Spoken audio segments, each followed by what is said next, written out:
Si kelinci sedang sombongnya ngomong dengan si kura-kura, "Hei kura-kura, kenapa kau sering membawa kerang di punggungmu? Bikin ribet aja hidup kau." Terus si kura-kura bilang,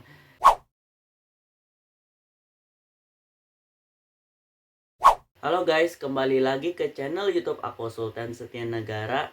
Dan hari ini kita akan membahas tentang kisah kelinci dan kura-kura. Aku kurang tahu ya tentang kalian semua.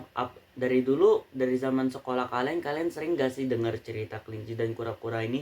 Atau beberapa kalian dari zaman sekolah, khususnya di zaman sekolah dasar, kalian mungkin gak pernah dengar kisah kelinci dan kura-kura ini?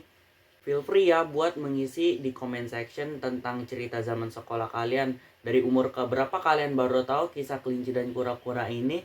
Kalau basa-basi lagi, kita akan memulai kisahnya. Pada suatu hari ada seekor kelinci dan seekor kura-kura. Si kelinci sedang sombongnya ngomong dengan si kura-kura, "Hei kura-kura, kenapa kau sering membawa kerang di punggungmu? Bikin ribet aja hidup kau." Terus si kura-kura bilang, "Ribet-ribet gini mah kerang aku ini emang berguna buat jadi rumah dan pelindung." Habis itu si kelinci dengan penuh rasa sepele sama si kura-kura, si kelinci menantang si kura-kura untuk melakukan lomba lari. Habis itu kura-kura setuju dengan lomba tersebut. Sampai akhirnya kura-kura dan kelinci mengajak seluruh binatang di hutan untuk menjadi peserta penonton mereka.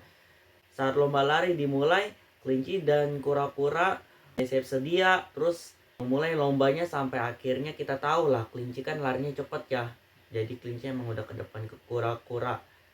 Saking cepatnya si kelinci, si kura-kura sampai tidak ada lagi di belakang kelinci. Habis itu kelinci nunggu di sebuah pohon dengan sombongnya bilang, "Si kura-kura emang lelet banget ya, aku mendingan tunggu aja di pohon ini."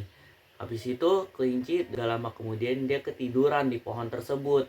Habis itu si kura-kura tau-taunya nyampe ke tempat si kelinci tidur. Si kura-kura dengan pantang menyerahnya terus berjalan melewati si kelinci yang sedang tidur terlelap. Terus beberapa waktu kemudian ternyata si kelinci tidurnya lama banget ini. Si kelinci langsung bangun terus bilang, "Si kura-kura pasti masih di belakang aku." Tapi kalau udah nyampe ke garis finish gimana dong? Ya enggak lah, nggak mungkin lah. Aku nyusulin aja ke garis finish.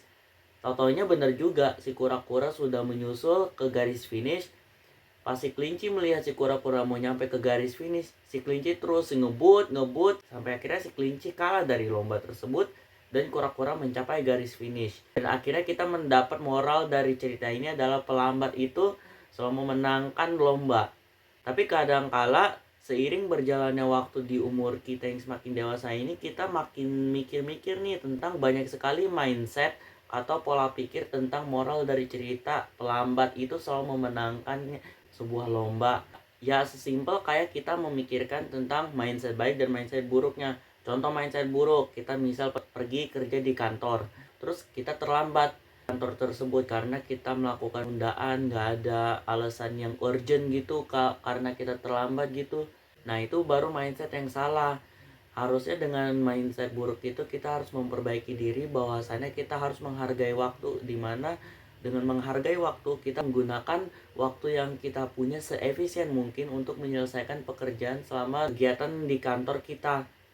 Dan mindset baiknya ini contohnya kayak kita mencapai sebuah target, tapi dilakukannya secara bertahap-tahap dan pelan-pelan. Bagus sih kalau misal kita mencapai target yang kita inginkan dengan cepat, tapi namanya bukan secepatnya, namanya sesegera mungkin. Ada perbedaan besar antara sesegera mungkin sama secepat mungkin. Kayak secepat mungkin itu kalau kita lakuin dengan cepat, kita tidak punya rencana di mana kita mempersiapkan mental dan pikiran kita untuk melakukan target yang kita inginkan. Sedangkan sesegeranya, kita sudah mempunyai rencana, tapi dengan rencana tersebut kita membuat sebuah jangka waktu yang singkat dan jangka waktu di mana kita memanfaatkan segala persiapan kita sudah dijalankan sebaik mungkin. Kalau misal usahanya tidak bisa sesegera mungkin, paling enggak perlahan tapi pasti kita mencapai target yang seefektif dan dengan efisien yang memungkinkan. Untuk mencapai target emang tidak semudah seperti yang kita pikirkan, tidak selalu merasa instan, tidak selalu merasa enteng sampai kita melakukannya dengan penuh semangat. Tapi yang pasti dengan segala kesusahan yang kita alami, itu pasti bakal melatih dan memberi kita pelajaran tentang artinya semangat. Semangat itu bukan tentang hal-hal yang gampang. Kegiatan yang gampang itu belum tentu kita jalankan. belum tentu kita melakukannya secara rajin. Bahkan dengan kasus yang sangat sering, hal-hal yang gampang itu pasti tidak dihargai oleh kita sampai kita tidak melakukannya secara rutin. Sampai-sampai kenyataan hidup kita, kalau melakukan sesuatu yang susah, pasti kita akan menghargai hal susah tersebut. Untuk kita belajar tentang kita menghargai kegiatan sulit tersebut. Itu semua yang aku bisa sampaikan. Jangan lupa untuk subscribe dan like video ini. Dan selalu mencari inspirasi dimanapun dan kapanpun. Dan I'll see you in my next video.